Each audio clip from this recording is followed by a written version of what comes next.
Hello दोस्तों, मेरा नाम रीना अग्रवाल है।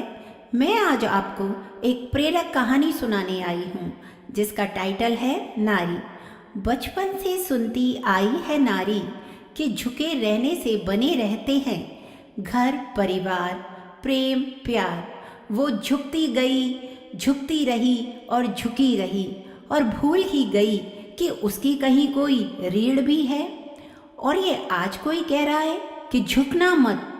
वह परेशान सी सोच रही है कि क्या सच में लगातार झुकने से रीढ़ की हड्डी अपनी जगह से खिसक जाती है और उसमें कहीं गैप, कहीं खालीपन आ जाता है। वह सोच रही है बचपन से आज तक क्या क्या खिसक गया, उसके जीवन में कहाँ कहाँ खालीपन आ गया, उसके अस्तित्व में कहाँ कहाँ गैप आ गया, उसके अंतर्मन में बिना उसके जाने समझे उसका अल्हड़पन, उसके सपने कहाँ खिसक गए, उसका मन, उसकी चाहत कितनी खाली हो गई, उसकी इच्छा अनिच्छा में कितना गैप आ चुका। क्या वास्तव में नारी की रीढ़ की हड्डी बनाई है भगवान ने? समझ नहीं आ रहा।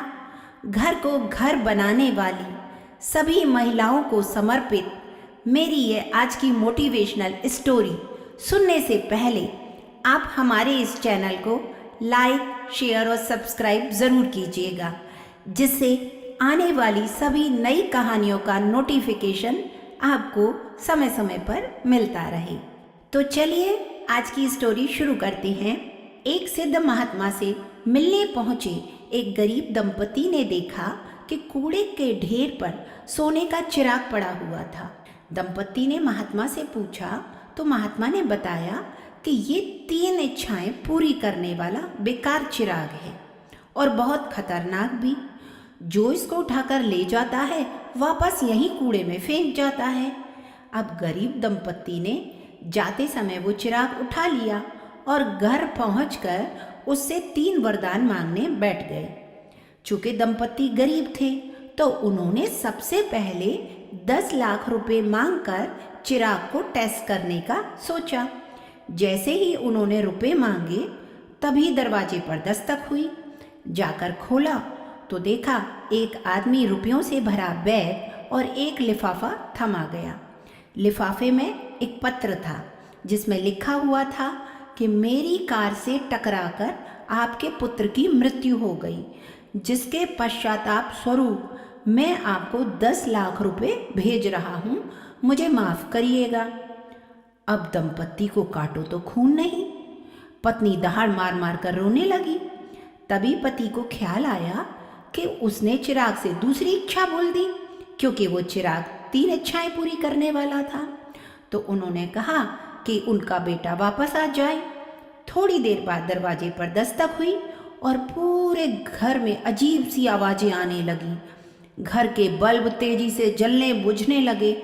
उनका बेटा प्रेत बनकर वापस आ गया था।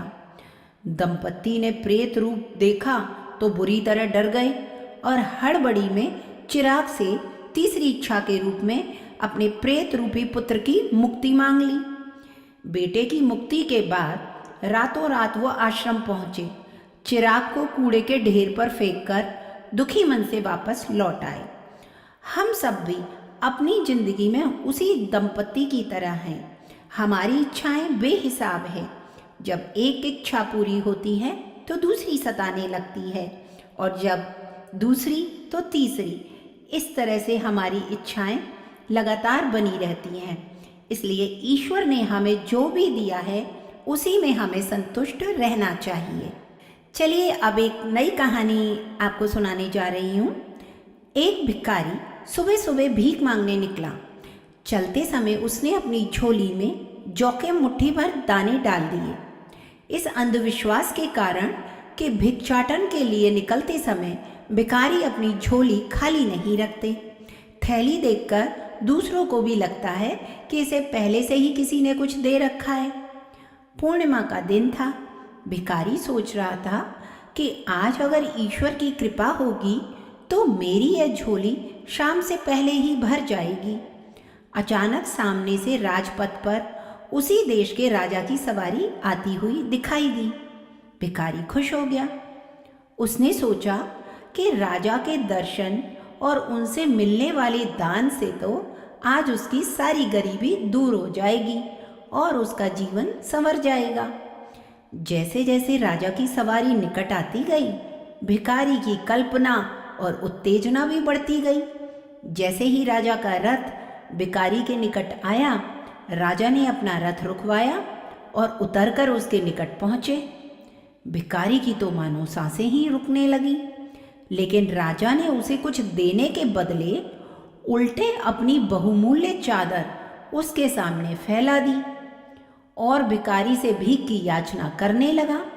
भिखारी को समझ नहीं आ रहा था कि अब वह क्या करे। अभी वह सोच ही रहा था कि राजा ने पुनः याचना की। भिखारी ने अपनी झोली में हाथ डाला, मगर हमेशा दूसरों से लेने वाला मन कुछ देने को राजी नहीं हो रहा था। जैसे तैसे करके उसने 2 दाने जौ के निकाले और राजा की चादर में डाल दिए।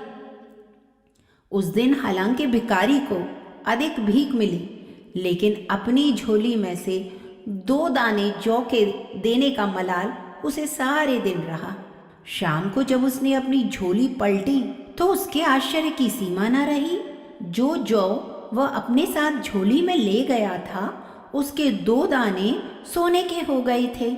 अब उसे समझ में आया कि यह दान की महिमा के कारण ही हुआ।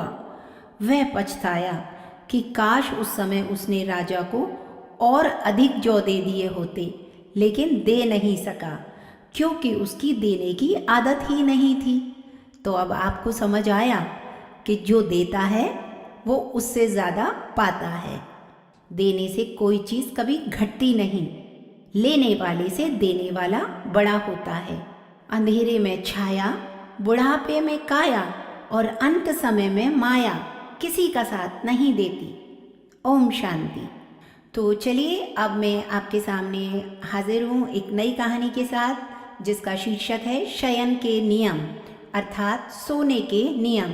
और इन नियमों का पालन करने वाले के जीवन में सदैव खुशहाली बनी रहती है। सबसे पहले, सोने घर में अकेला नहीं सोना चाहिए। देव मंदिर और शमशान में भी नहीं सोना चाहिए। दूसरी बात, किसी सोए हुए मनुष्य को अचानक कभी नहीं जगाना चाहिए। तीसरा, विद्यार्थी, नौकर और द्वारपाल ये ज़्यादा देर तक सोए हुए हों तो इन्हें जगा देना चाहिए। स्वस्थ मनुष्य को आयु रक्षा हेतु ब्रह्म मुहूर्त में उठना चाहिए। बिल्कुल अंधेरे कमरे में कभी नहीं सोना चाहिए। और 5वीं बात है, भीगे पैर नहीं सोना चाहिए। सूखे पैर सोने से लक्ष्मी अर्थात धन की प्राप्ति होती है। टूटी खाट पर और झूठे मुंह कभी नहीं सोना चाहिए। उसके बाद, नग्न होकर कभी नहीं सोना चाहिए।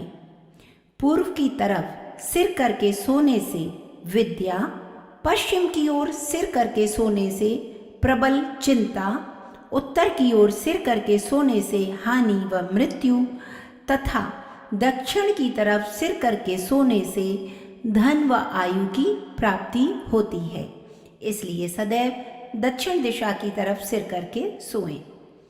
दिन में कभी नहीं सोना चाहिए, परंतु ज्येष्ठ मास में दोपहर समय एक मुहूर्त अर्थात 48 मिनट के लिए सोया जा सकता है। जो दिन में सोता है उसका नसीब फूटा हुआ है।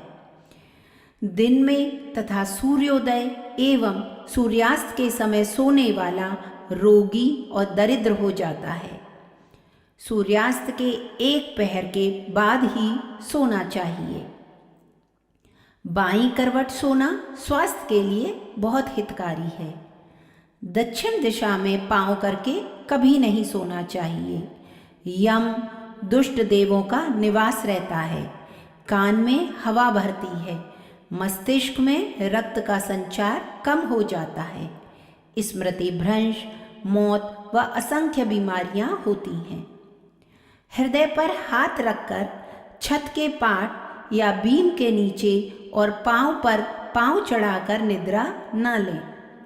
शैया पर बैठकर खाना पीना अशुभ होता है। सोते समय पढ़ना नहीं चाहिए। ललाट पर तिलक लगाकर सोना अशुभ है, इसलिए सोते वक्त तिलक हटा दें। तो दोस्तों, ये थे सोने के नियम, और आप भी सोते समय इन नियमों का ध्यान रखें। चलिए दोस्तों, अब एक नई कहानी सुनते हैं, और ये बहुत ही आपको अच्छी लगेगी। और इसका टाइटल है पत्नी का महत्व। एक राजा था, उसने एक सर्वे करने का सोचा कि मेरे राज्य के लोगों की घर गृहस्थी पति से चलती है या पत्नी से। तो उसके लिए उन्होंने एक इनाम रखा कि जिसके घर में पति का हुक्म चलता हो उसे मनपसंद घोड़ा इनाम में मिलेगा, और जिसके घर में पत्नी की चलती है वो एक सेब लेके जाए। एक के बाद एक सभी नगरवासी सेब उठाकर जाने लगे। अब राजा को चिंता होने लगी कि क्या मेरे राज्य में सभी घरों में पत्नी का हुक्म चलता है। इतने में एक लंबी लंबी मूंछों वाला, मोटा तगड़ा और लाल लाल आंखों वाला जवान आया और बोला, राजा जी, मेरे घर में मेरा ही हुक्म चलता है, घोड़ा मुझे दीजिए। राजा खुश हो गए और कहा, जा अपना मनपसंद घोड़ा ले जाओ।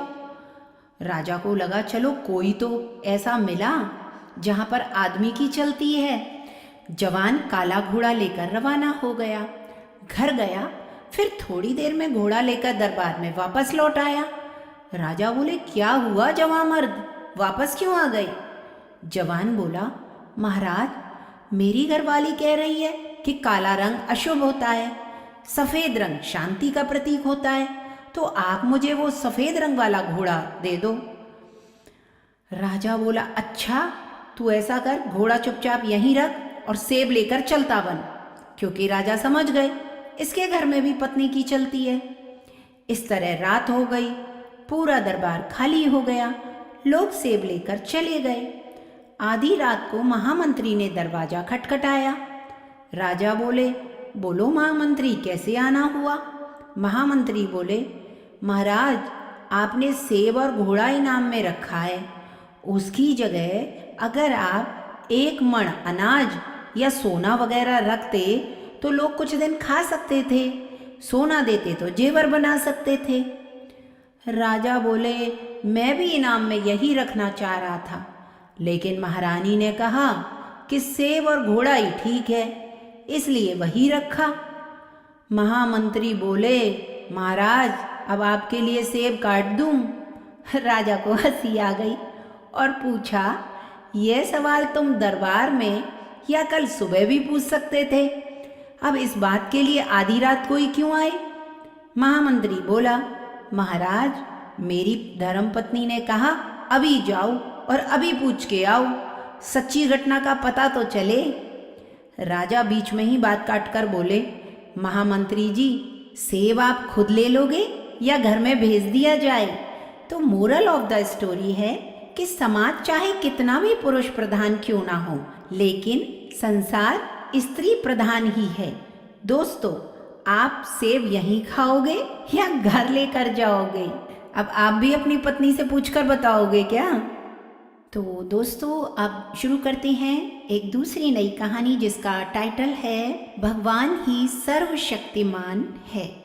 द्रौपदी के स्वयंवर में जाते वक्त श्री कृष्ण ने अर्जुन को समझाते हुए कहा कि पार्थ, तराजू पर पैर संभल कर रखना, संतुलन बराबर रखना, लक्ष्य मछली की आंख पर ही केंद्रित हो, उसका खास ख्याल रखना।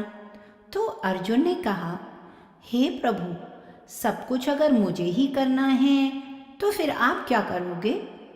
वासुदेव हंसते हुए बोले, हे पार्थ, जो आपसे नहीं होगा वो मैं करूँगा।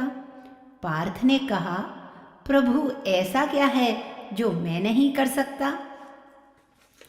तो वासुदेव हंसते हुए बोले, जिस अस्थिर, विचलित, हिलते हुए पानी में तुम मछली का निशाना साधोगे, उस विचलित पानी को स्थिर तो मैं ही रखूँगा। कहने का तात्पर्य है कि आप चाहे कितने ही निपुण क्यों ना हो, कितने ही बुद्धिमान क्यों न हो, कितने ही महान एवं विवेकपूर्ण क्यों न हो, लेकिन आप स्वयं हर एक परिस्थिति के ऊपर पूर्ण नियंत्रण नहीं रख सकते। आप सिर्फ अपना प्रयास कर सकते हो, लेकिन उसकी भी एक सीमा है। और जो उस सीमा से आगे की बागडोर संभालता है, उसी का नाम है विधाता, उसी का नाम है परमात्मा। और उस विधाता ने आपकी सारी जिम्मेदारियां ले रखी हैं, लेकिन आप हो कि सारी जिम्मेदारी खुद ही लिए फिरते हो। सारी दुनिया का बोझ आप अपने सर पे लिए फिरते हो, तो इसमें किसी का क्या दोष। हमें सिर्फ अपना कार्य करते रहना चाहिए। भगवान क्या कर सकते हैं और क्या करेंगे, ये गहरा विषय है।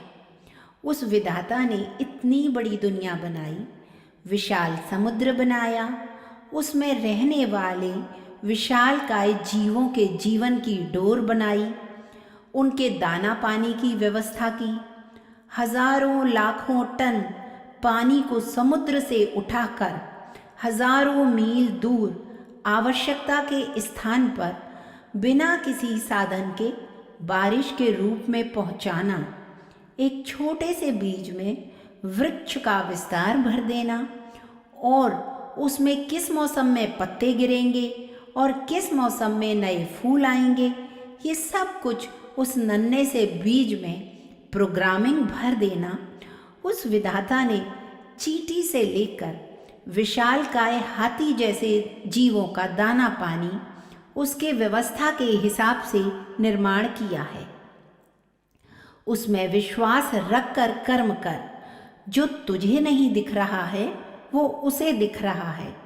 जो कुछ तुझे मिल रहा है वो तेरे भूतकाल का फल है, और भविष्य तेरे वर्तमान के कर्म के बीज पर टिका है। इसलिए परेशान हैरान मत हो। जो कुछ मिल रहा है वो तेरे द्वारा ही किया हुआ कर्म का फल है, और उस विधि के विधान में सब नियत है।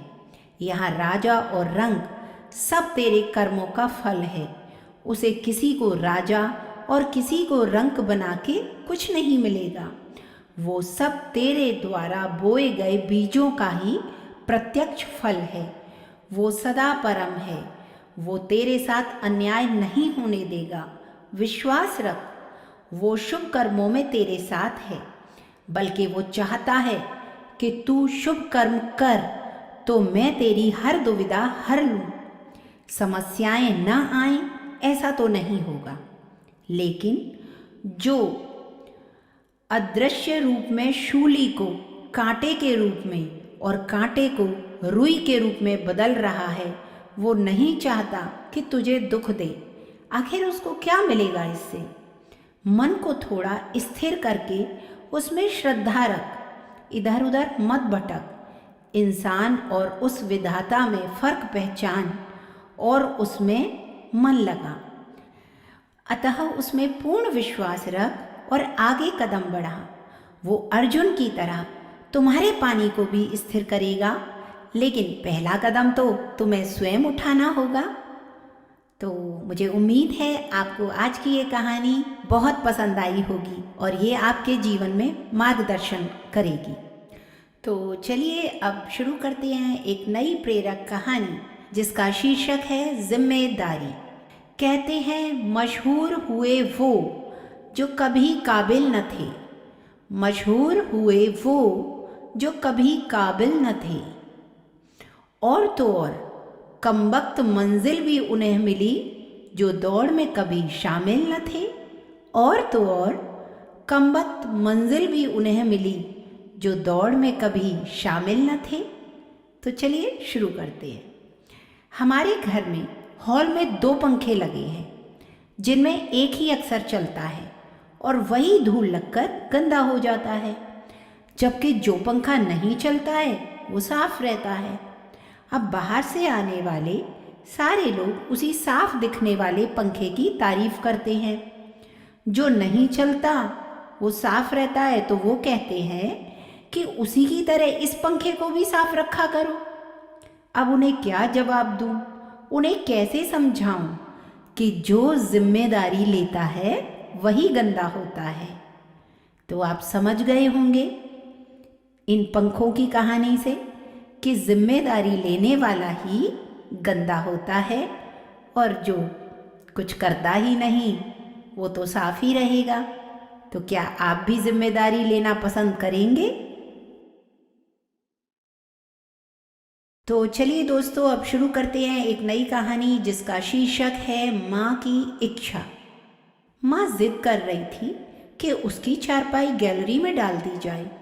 बेटा परेशान था, बहू बड़बड़ा रही थी, कोई बुजुर्गों को अलग कमरा नहीं देता, हमने दूसरी मंजिल पर कमरा दिया, सारी सुविधाएं हैं, नौकरानी भी दे रखी है, पता नहीं 70 की उम्र में सठिया गई हैं। माँ कमज़ोर और बीमार है, जिद कर रही हैं तो उनकी चारपाई गैलरी में डलवा ही देता हूँ। निकित ने सोचा। माँ की इच्छा को पूरी करना उसका स्वभाव था। अब माँ की चारपाई गैलरी में आ गई थी। हर समय चारपाई पर पड़ी रहने वाली माँ अब टहलते टहलते गेट पर पहुँच जाती है। कुछ देर लॉन में टहलती, लॉन में खेलते, नाती पोतों से बातें करती, हंसती बोलती, मुस्कुराती। कभी कभी बेटे से मनपसंद खाने की चीज़ लाने की फरमाइश भी करती, खुद खाती, बहू बेटे बच्चों को भी खिलाती। धीरे धीरे धीरे उनका स्वास्थ्य अच्छा होने लगा था। दादी मेरी बॉल फेंको, गेट में प्रवेश करते हुए निकित ने अपने 5 वर्षीय बेटे की आवाज़ सुनी तो बेटे को डांटने लगा। अंशुल, माँ बुजुर्ग है, उन्हें ऐसे कामों के लिए मत बोला करो। पापा, दादी रोज हमारी बॉल उठाकर फेंकती है, अंशुल भोलेपन से बोला। क्या? निकित ने आश्चर्य से माँ की तरफ देखा। हाँ बेटा, तुमने ऊपर वाले कमरे में मुझे सुविधाएं तो बहुत दी थी, लेकिन अपनों का साथ नहीं था। तुम लोगों से बातें नहीं हो पाती थी। जब से गैलरी में चारपाई पड़ी है, निकलते बैठते तुम लोगों से बातें हो जाती हैं। शाम को अंशुल और पाशी का साथ मिल जाता है। माँ कहे जा रही थी और निकित सोच रहा था, बुजुर्गों को शायद भौतिक सुख सुविधाओं से ज़्यादा अपनों के साथ की ज़रूरत होती है। और इस कहानी को सुनने के बाद इसे अधिक से अधिक अपने दोस्तों और संबंधियों के साथ शेयर करें, जिससे उनके घर के बुजुर्ग भी इसी तरह स्वस्थ हो जाएं। यही हमारी कामना है। तो चलिए दोस्तों, अब शुरू करते हैं नई कहानी जिसका शीर्षक है महत्वाकांक्षाएं। पिता बेटे को डॉक्टर बनाना चाहता था। बेटा इतना मेधावी तो नहीं था कि नीट क्लियर कर लेता, इसलिए दलालों से MBBS की सीट खरीदने का जुगाड़ किया गया। जमीन जायदाद जेवर गिरवी रख के 35 लाख रुपए दलालों को दिए, लेकिन वहाँ धोखा हो गया। फिर किसी तरह विदेश में लड़के का एडमिशन कराया गया, वहाँ भी चल नहीं पाया, फेल होने लगा, डिप्रेशन में रहने लगा। रक्षाबंधन पर घर आया तो यहाँ आकर फांसी लगा ली। 20 दिन बाद माँ बाप और बहन ने भी कीटनाशक खा के आत्महत्या कर ली। अपने बेटे को डॉक्टर बनाने की झूठी महत्वाकांक्षा ने एक पूरे परिवार को खत्म कर दिया। माँ बाप अपने सपने, अपनी महत्वाकांक्षाएं अपने बच्चों से पूरी करना चाहते हैं। मैंने देखा कि कुछ माँ बाप अपने बच्चों को टॉपर बनाने के लिए इतना ज़्यादा अनर्गल दबाव डालते हैं कि बच्चे का स्वाभाविक विकास ही रुक जाता है। आधुनिक स्कूली शिक्षा बच्चे की इवैल्यूएशन और ग्रेडिंग ऐसे करती है जैसे सेब के बाग में सेब की खेती की जाती है। पूरे देश के करोड़ों बच्चों को एक ही सिलेबस पढ़ाया जा रहा है। फॉर एग्जाम्पल, जंगल में सभी पशुओं को एकत्र कर सबका इम्तहान लिया जा रहा है और पेड़ पर चढ़ने की क्षमता देख के रैंकिंग निकाली जा रही है। यह शिक्षा व्यवस्था ये भूल जाती है कि इस प्रश्न पत्र में तो बेचारा हाथी का बच्चा फेल हो जाएगा और बंदर फर्स्ट आ जाएगा। अब पूरे जंगल में ये बात फैल गई कि कामयाब वो जो झट से कूद के पेड़ पर चढ़ जाए, बाकी सबका जीवन व्यर्थ है। इसलिए उन सब जानवरों के जिनके बच्चे कूद के झटपट पेड़ पर न चढ़ पाएं, उनके लिए कोचिंग इंस्टीट्यूट खुल गए। वहाँ पर बच्चों को पेड़ पर चढ़ना सिखाया जाता है। चल पड़े हाथी, जिराफ, शेर और सांड, भैंसे और समंदर की सब मछलियाँ चल पड़ी अपने बच्चों के साथ कोचिंग इंस्टीट्यूट की तरफ। हमारा बिटवा भी पेड़ पर चढ़ेगा और हमारा नाम रोशन करेगा। हाथी के घर लड़का हुआ तो उसने उसे गोद में लेकर कहा, हमारी जिंदगी का एक ही मकसद है कि हमार बिटवा पेड़ पर चढ़ेगा। और जब बिटवा पेड़ पर नहीं चढ़ पाया तो हाथी ने सपरिवार खुदकुशी कर ली। अपने बच्चे को पहचानिए, वो क्या है ये जानिए। हाथी है या शेर, चीता, लकड़बग्गा, जिराफ, ऊंट है या मछली या फिर हंस, मोर है या कोयल, क्या पता वो चींटी ही हो। और यदि चींटी है तो आपका बच्चा तो भी हताश निराश न हो। चींटी धरती का सबसे परिश्रमी जीव है और अपने खुद के वजन की तुलना में 1000 ज्यादा वजन उठा सकती है। इसलिए अपने बच्चों की क्षमता को परखें और जीवन में आगे बढ़ने के लिए प्रोत्साहित करें, हतोत्साहित नहीं। Save human behaviour first. Parents love your kids as they are. क्योंकि शहनाई बजाकर भी भारत रत्न मिलता है। तो चलिए दोस्तों, अब सुनते हैं कुछ नया, अनोखा, कुछ सुंदर, कुछ मीठा। पैर की मोच और छोटी सोच हमें आगे बढ़ने नहीं देती। पैर की मोच और छोटी सोच हमें आगे बढ़ने नहीं देती। टूटी कलम और औरों से जलन खुद का भाग्य लिखने नहीं देती। टूटी कलम, औरों से जलन खुद का भाग्य लिखने नहीं देती। काम का आलस और पैसों का लालच हमें महान बनने नहीं देता। अपना मजहब ऊंचा और गैरों का ओछा, अपना मजहब ऊंचा और गैरों का ओछा, अपना मजहब ऊंचा और गैरों का ओछा, अपना मजहब ऊंचा और गैरों का ओछा, ये सोच हमें इंसान बनने नहीं देती।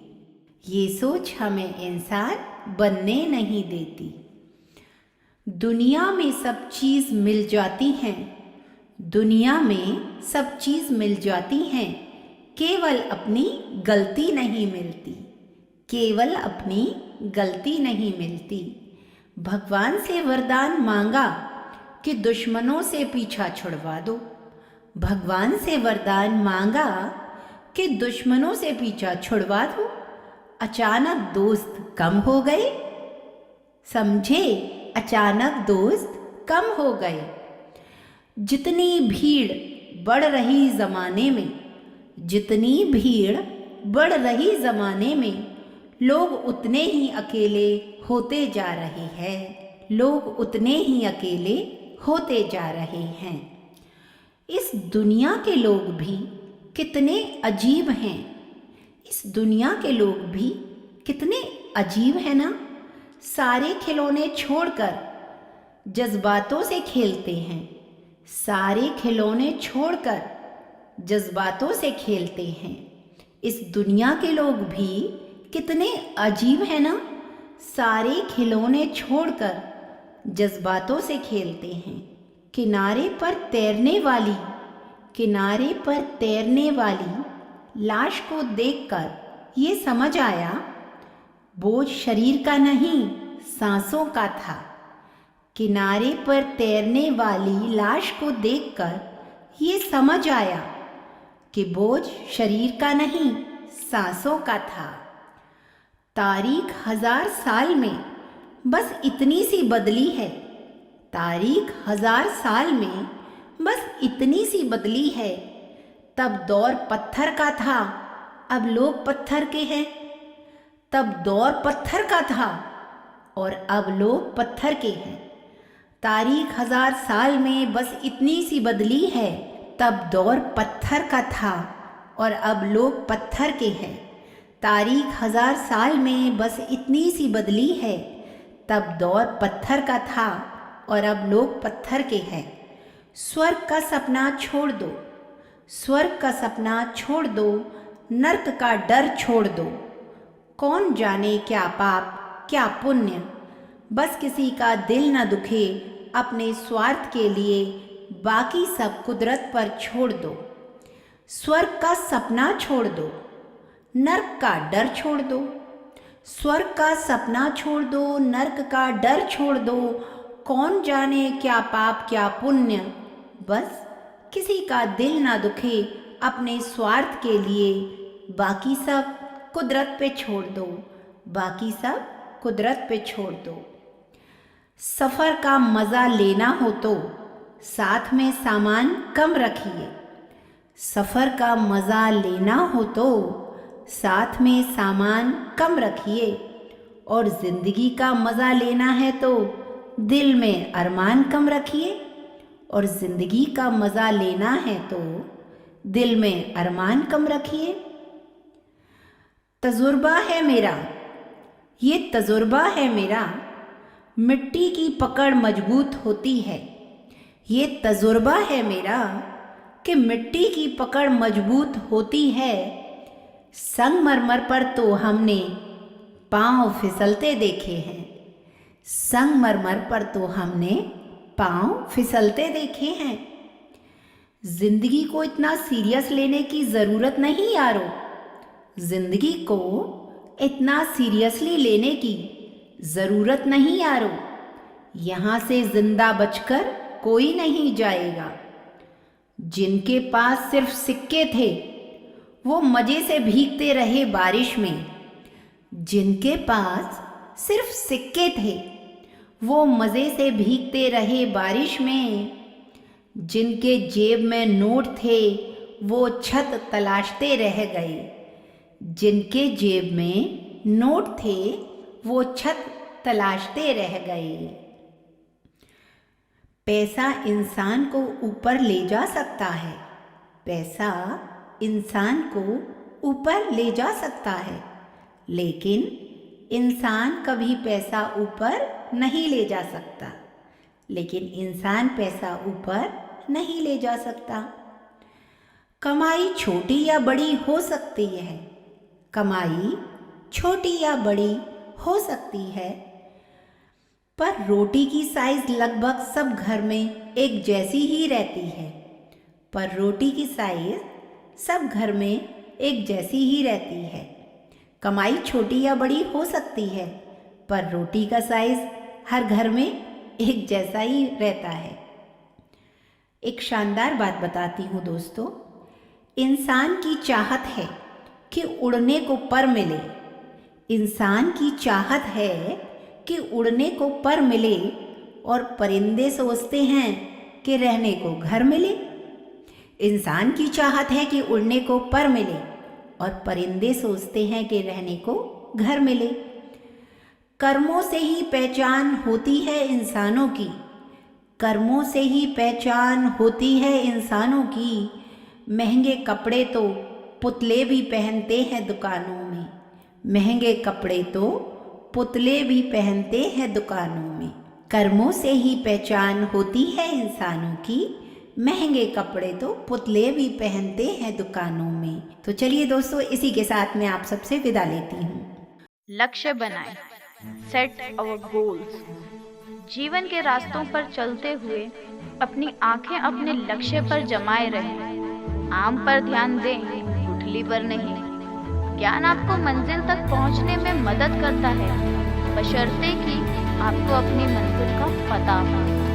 प्राचीन भारत में एक ऋषि अपने शिष्यों को तीरंदाजी की कला सिखा रहे थे। उन्होंने लक्ष्य के रूप में एक लकड़ी की चिड़िया रखी और अपने शिष्यों को उस चिड़िया की आंख पर निशाना लगाने को कहा।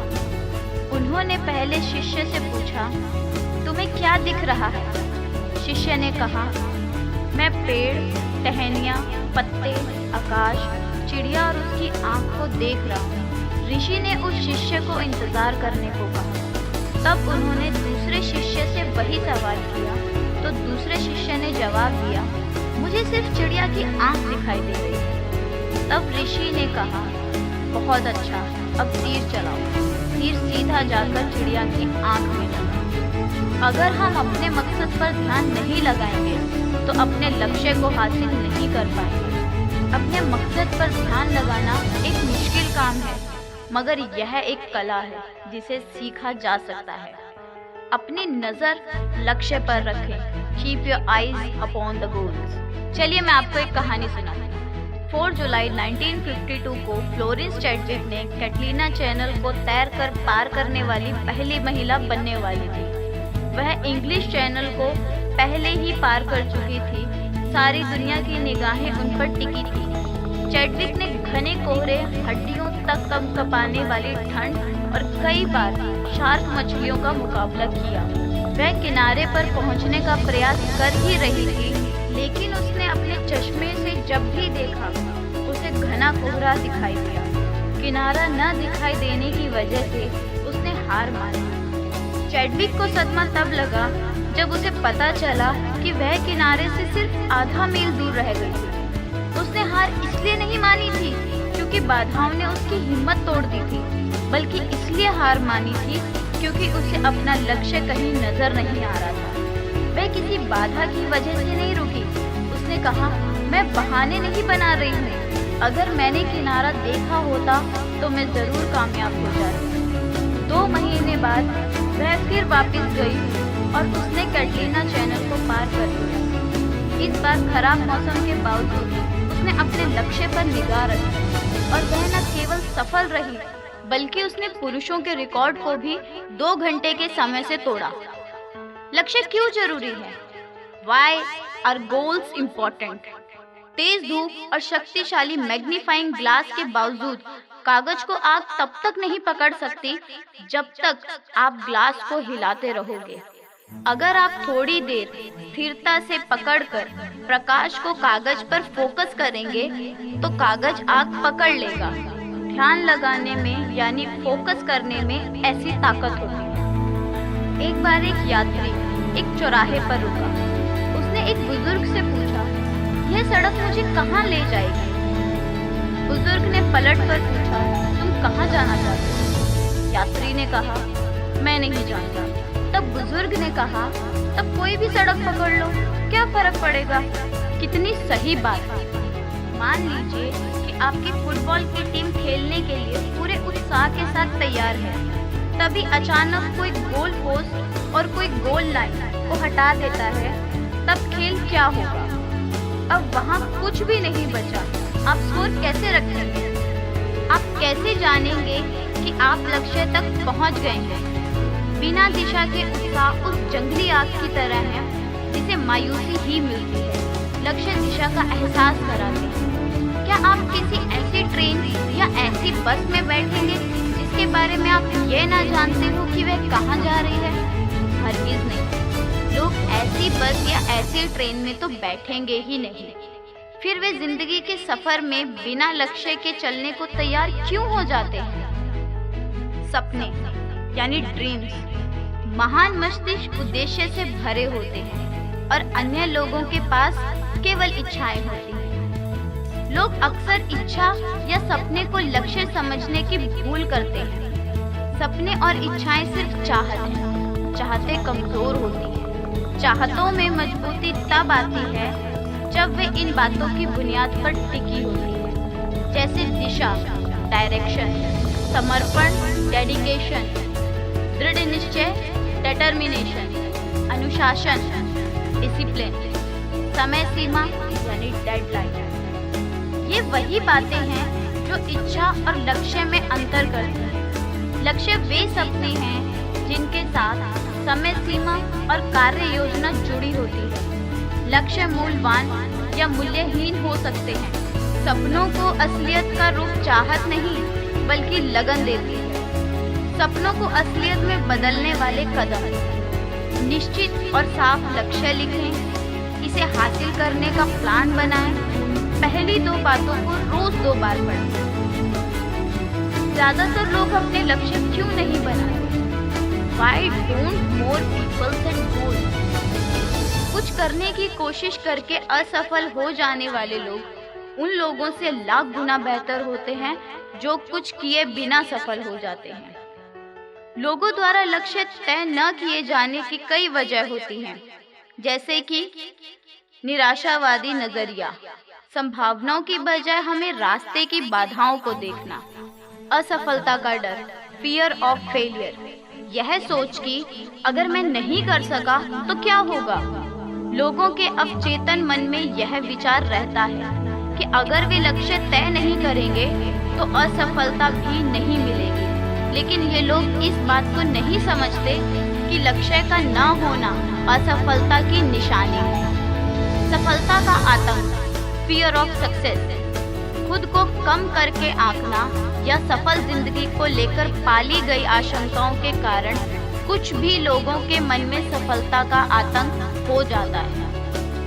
अभिलाषा की कमी, लैक ऑफ एम्बिशन, यह हमारे जीवन मूल्यों के साथ साथ ही एक भरपूर जिंदगी जीने की इच्छा के अभाव का नतीजा होती है। हमारी बंद दिमागी हमें आगे बढ़ने से रोकती है। चलिए मैं आपको एक कहानी सुनाऊं। एक मछुआरा था जो कभी भी बड़ी मछली पकड़ता तो उसे वापस नदी में फेंक देता और छोटी छोटी मछलियों को अपने पास रहने देता।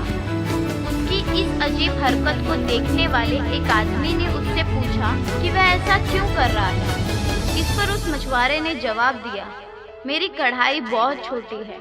बहुत से लोग जीवन में सफलता इसलिए नहीं प्राप्त कर पाते कि वे उस मछुआरे की तरह छोटी कढ़ाई लेकर ही घूमते हैं। यह बददिमागी है। अस्वीकार किए जाने का डर, फियर ऑफ रिजेक्शन, इस बात की चिंता कि अगर मैं सफल नहीं हो पाया तो लोग क्या कहेंगे। टाल मटोल, कभी ना कभी तो मैं अपना लक्ष्य तय करूंगा। इस सोच में महत्वाकांक्षा की कमी होती है। घटिया दर्जे का आत्मसम्मान, इंसान अपनी अंदरूनी प्रेरणा से काम नहीं करता और उसके जीवन में प्रेरणा का अभाव होता है। लक्ष्य का महत्व न समझना, ignorance of important of goals, किसी ने उसके बारे में सिखाया नहीं और उन लोगों ने कभी लक्ष्य के महत्व को समझा ही नहीं। लक्ष्य तय करने का तरीका न जानना, lack of knowledge about goal setting, लोग लक्ष्य तय करने के तरीकों को नहीं जानते।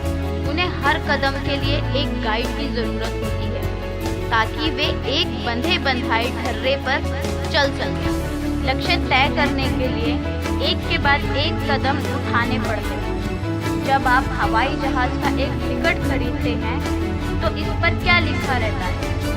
यात्रा प्रारंभ करने का स्थान यानी स्टार्टिंग पॉइंट, कीमत यानी प्राइस, गंतव्य स्थान यानी डेस्टिनेशन, यात्रा शुरू करने की तारीख स्टार्टिंग डेट, श्रेणी क्लास ऑफ ट्रैवल, टिकट समाप्ति की तारीख यानी कि एक्सपायरी डेट।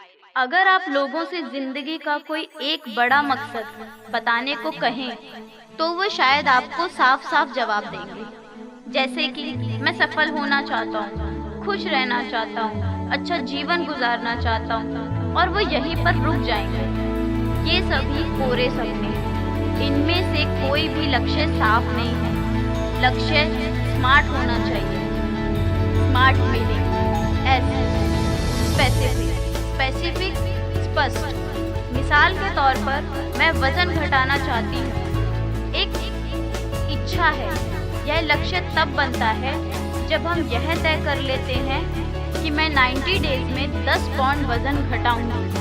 एम, मेजरेबल यानी मापा जा सके, जिसकी सही माप की जा सके।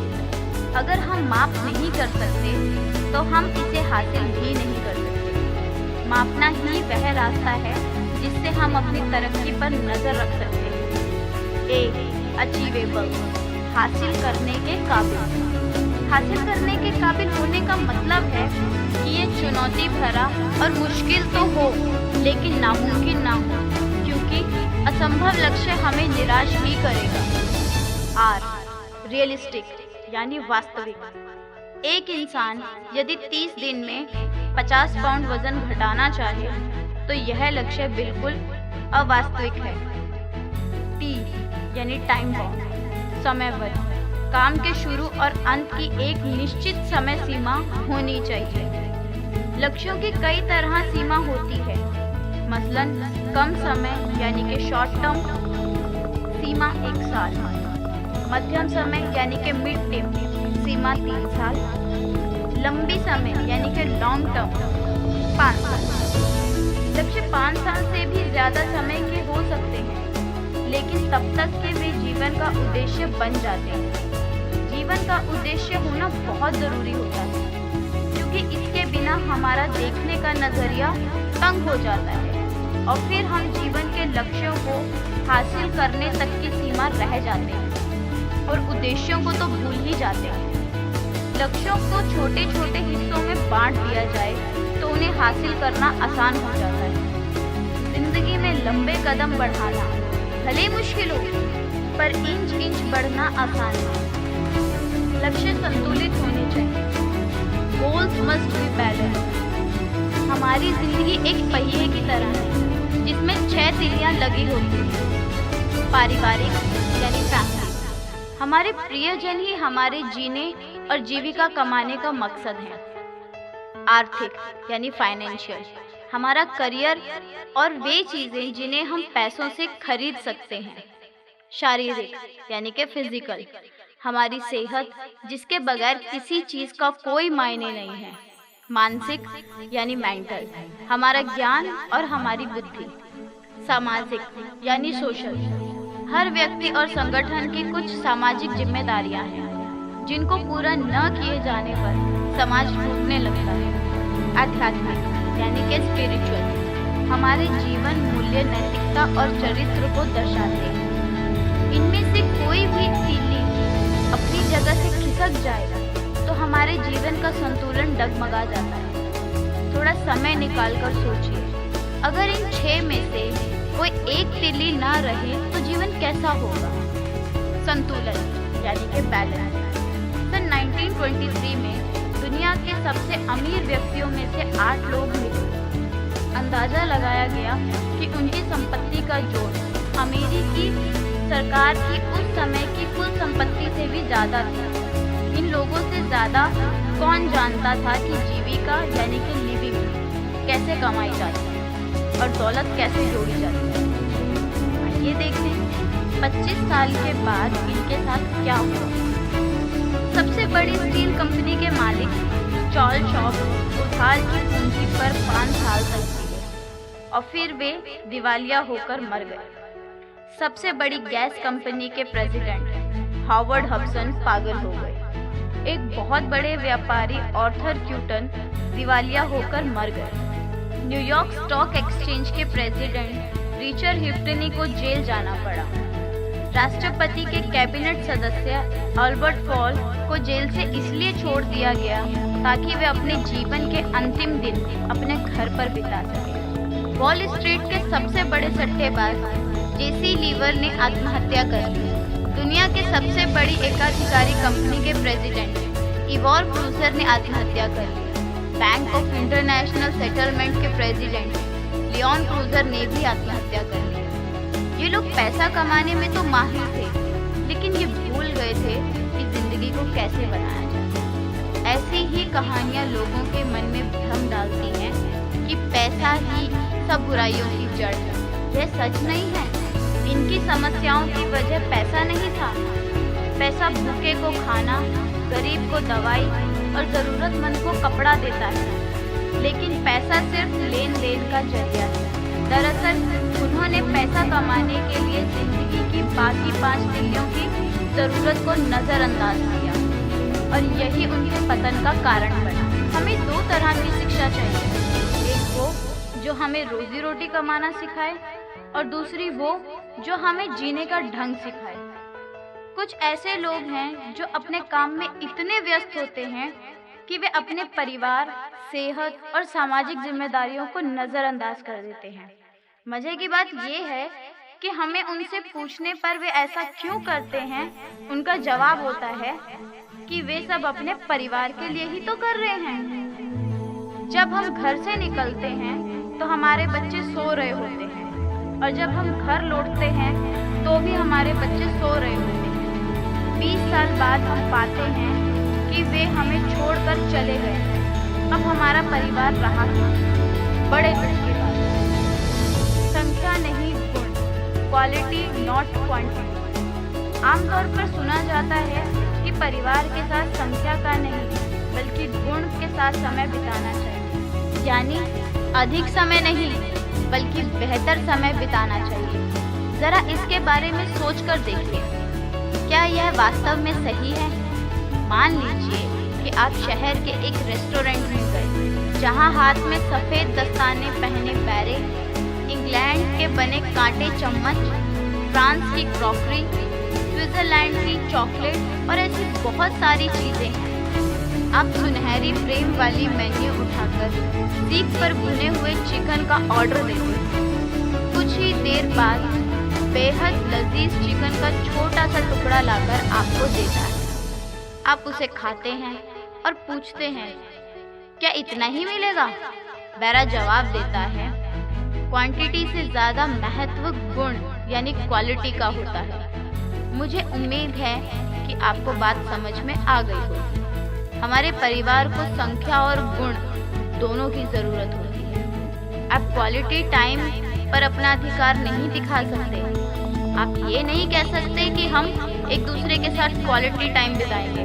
वास्तविकता यह है कि जिंदगी के बेहतर पल यानी क्वालिटी टाइम ढेर सारे तजुर्बे के बीच ही जन्म लेते हैं। बड़े लोगों से जब उनके बचपन की सबसे बेहतर यादों के बारे में पूछा जाता है तो उन लम्हों को याद करते हैं जब उनकी माँ ने उन्हें कोल्ड ड्रिंक लाकर दिया था या उनके बीमार होने पर कहानी पढ़कर सुनाई थी। दोस्तों और परिवार के लोगों के साथ बिताई गई दुनियादारी की जिंदगी के बीच वही कीमती पल आते हैं जब आप आपस में हंसी मजाक करते हैं, एक दूसरे के एहसासों में भागीदारी होती है।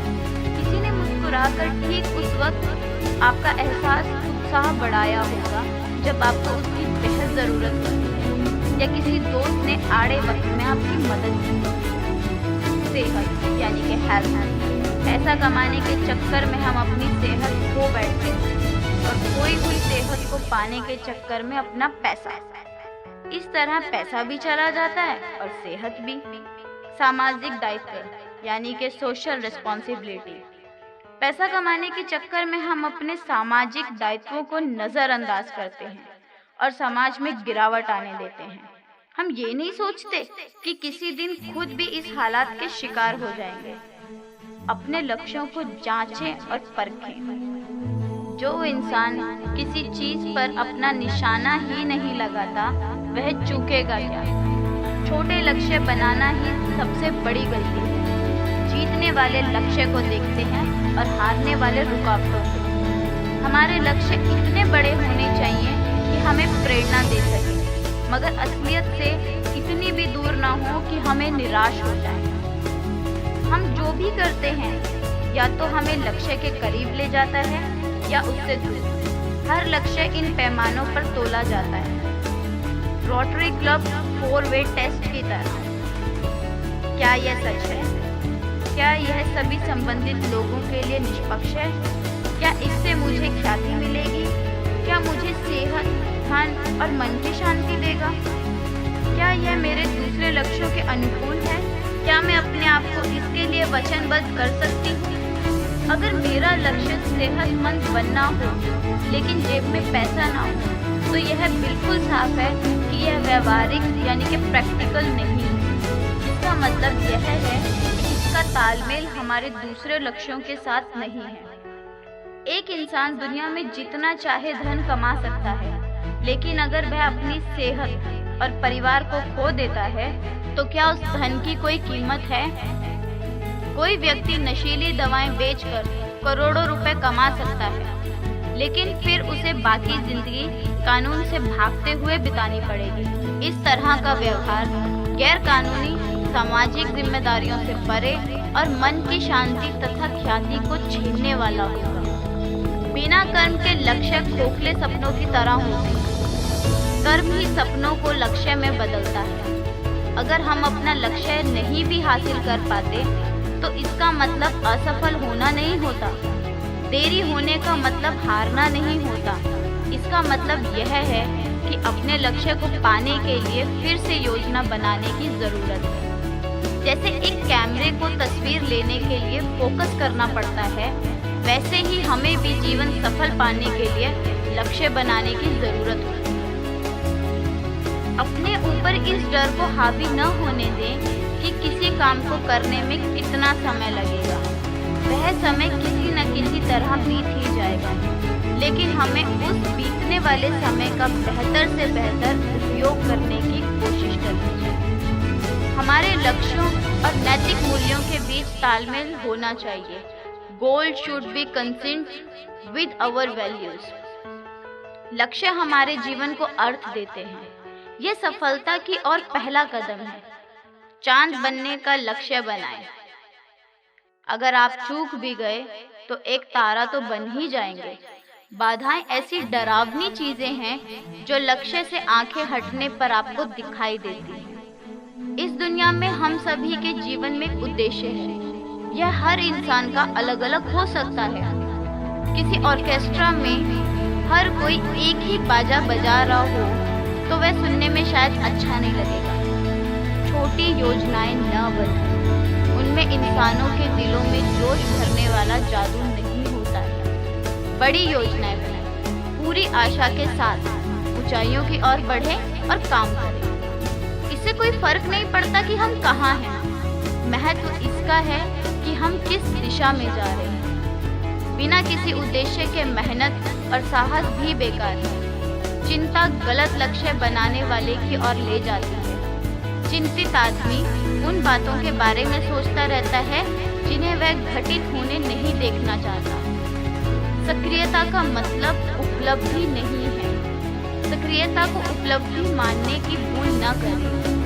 कट घोड़ा यानी कि रॉकिंग हॉर्स अपनी जगह पर लगातार चलता दिखता है, लेकिन आगे जरा भी नहीं बढ़ता। सक्रियता और उपलब्धि में बहुत फर्क है। एक फ्रांसीसी वैज्ञानिक फ्रेब ने इस बात को भेड़ चाल वाले कैटरपिलर्स के साथ एक प्रयोग करके दिखाया। कैटरपिलर्स अपने सामने वाले की नकल करते हुए आंखें मूंदकर चलते हैं। फेब्रे ने उन्हें एक फूलदान के घेरे से इस तरह से रखा कि सबसे आगे वाला कैटरपिलर वास्तव में सबसे पीछे वाले कैटरपिलर के ठीक पीछे रहे।